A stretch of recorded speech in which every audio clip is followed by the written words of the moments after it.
మతిస్థిమితం లేని మంత్రి వ్యాఖ్యలు అచ్చెన్నాయుడు నోరు అదుపులో పెట్టుకో వైఎస్ఆర్ మరణంపై నీ వ్యాఖ్యలు నీచాతి నీచం. మీడియా సమావేశంలో మాజీ స్పీకర్ తమ్మినేని సీతారాం.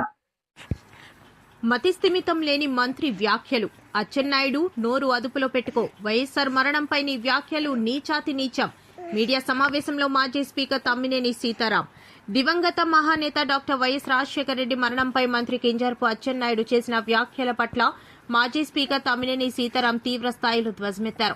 శుక్రవారం ఆముదల వలస తన నివాసంలో ఏర్పాటు చేసిన మీడియా సమావేశంలో ఆయన మాట్లాడుతూ రాజకీయ ఉనికి కోసం చనిపోయిన వ్యక్తిపై బురద చల్లడం అచ్చెన్నాయుడి దిగజారుడుతనానికి పరాకాష్ట అని మండిపడ్డారు. వైఎస్ఆర్ మరణించిన సమయంలో జగన్మోహన్ రెడ్డి విదేశాల్లో ఉన్నారంటూ అచ్చెన్నాయుడు చేసిన వ్యాఖ్యలను తిప్పికొడుతూ ఆనాడు తండ్రి మరణ వార్త విని కుప్పకూలిపోయిన కుటుంబానికి జగన్ అండగా ఉండి అంత్యక్రియల వరకు అన్నీ తానై చూసుకున్న విషయం ప్రపంచం మొత్తానికి తెలుసని నీ రాజకీయ లబ్ధి కోసం ఇన్ని అబద్దాలు ఆడుతావా అని నిలదీశారు. మంత్రి అచ్చెన్నాయుడు విమర్శలకు కౌంటర్ ఇస్తూ గార మండలం సింగపురం దగ్గర ఎర్రనాయుడుపై జరిగిన బాంబ్ బ్లాస్ట్ ఘటనలో నీ హస్తం లేదని చెప్పగలవా అంటూ సంచలన ప్రశ్నలు సంధించారు.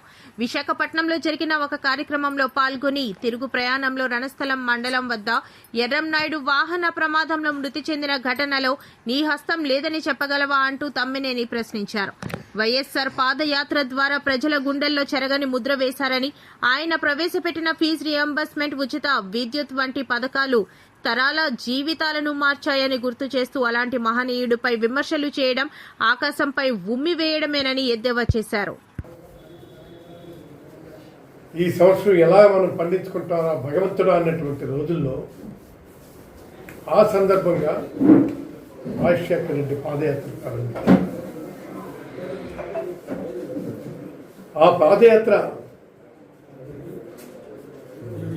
ఆ పాదయాత్రతో రాష్ట్రం మొత్తం ఆయనను మద్దతుగా నిలిచి ముఖ్యమంత్రినే చేసింది.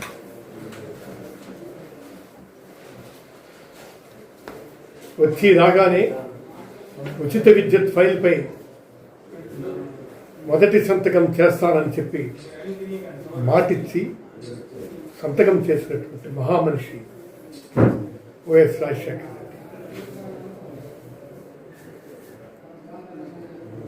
ఉచిత విద్యుత్ మీద సంతకం పెడతామంటే ఆయన అన్నారు, దేనికి ఇవి ఉచిత విద్యుత్ బట్టల మీద, ఇది తీగల మీద బట్టలు ఆరబెట్టుకోవడానికి కాదు. మనందరం విన్నాం, మనందరం చూసాం. అయితే ఈవేళ ఆయన చేసినటువంటి ఆ ప్రయోగాత్మకమైనటువంటి చర్య భారతదేశంలో పెద్ద పెద్ద పెద్ద కార్యక్రమంగా మిగిలింది. ఇవాళ ఇది ఇవ్వకపోతే ఏం చేస్తామో అన్నటువంటి భయానక వాతావరణం ఈనాడుంది. అందుకు ఆయన ముఖ్యమంత్రి అయిన తర్వాత ఎన్నో సంస్కరణ పథకాలు, రాష్ట్ర రూపురేఖలు మార్చేసిన మహానాయకుడు ఆయన. జగన్మోహన్ రెడ్డి గారు ఫీజు రియంబర్స్మెంట్ పథకం, మహానాయకుడు, అంతటి గొప్ప వ్యక్తి. ఈ పథకం ద్వారా ఎంతో మంది పేద పిల్లలు డాక్టర్లుగా, ఇంజనీర్లుగా, కలెక్టర్గా చేసిన ఘనత మహనీయుడు శ్రీ రాజశేఖర రెడ్డి గారు. ఎన్నో తాగునీటి ప్రాజెక్టులు పూర్తి చేసిన అపర భగీరథుడు. అందుకు ఆంధ్రుల జీవనాడి పోలవరం ప్రాజెక్టును రూపకల్పన చేసి పరుగులు పెట్టించిన భగీరథుడు. అంతవరకు పోలవరం ప్రాజెక్ట్ ఎప్పుడు అడిగినా దెర్ ఇస్ నో రిప్లై. శాసనసభలో కూడా పోలవరం గురించి అడిగితే అదెందుకు అయ్యేదా సచ్చేదా అని చెప్పినటువంటి మాటలు. కానీ ఈయన ధైర్యంగా వచ్చి పోలవరం ప్రాజెక్టుని బ్రహ్మాండంగా కమిషన్ చేశారు. అద్భుతమైనటువంటి నడక నేర్పారు ఆయన.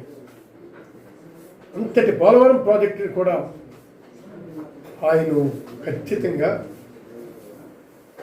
సాధించగలిశారు. అలాగే ఎన్నో తాగునీటి ప్రాజెక్టులు పూర్తి చేసి అపర భగీరథులు అయ్యి చివరకు ఈ పోలవరం ప్రాజెక్టును కూడా రూపకల్పన చేసి పరుగులు పెట్టించినటువంటి వ్యక్తి, అపర భగీరథుడిగా పేరుగాంచినటువంటి వ్యక్తి శ్రీ వైఎస్ రాజశేఖర రెడ్డి గారు. విద్య, వైద్యం, వ్యవసాయం రంగాలకు ఆయన ముద్ర ఎవరు జరపలేనటువంటి. ఇవాళ అదే కాదు, ఎన్నో చేశారు. వీటిని జరపలేనటువంటి ముద్ర వేసినటువంటి ఘనత ఒక వైఎస్ రాజశేఖర రెడ్డి గారికి చెందింది. అయితే ఇవన్నీ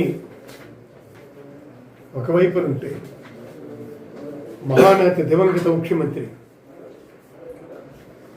వైఎస్ రాజశేఖర రెడ్డి మంత్రి అచ్చెన్నాయుడు చేసిన దిగజారుడు వ్యాఖ్యలు మనం చూశాం. అసలు ఆయనకి ఏం తెలిసినది? చనిపోయిన వ్యక్తిపై ఇలాంటి దిగజారుడు వ్యాఖ్యలు చేయటానికి సిగ్గు ఉండాలి. మరి ఇంకెవరి మీద అన్నా ఉంటే అర్థం ఉంది. ఈయన రాజశేఖర రెడ్డి గారి మీద నువ్వు అనుచిత వ్యాఖ్యలు చేశావంటే దాన్ని ఏమనుకోవాలని చెప్పారు.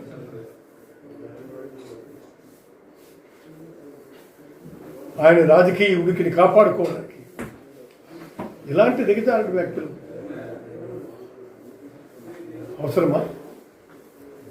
మేము అడుగుతున్నాం. కాబట్టి ఎట్టి పరిస్థితుల్లోనూ కూడా ఇలాంటి దిగజారుడు వ్యాఖ్యలు మరొకసారి చేస్తే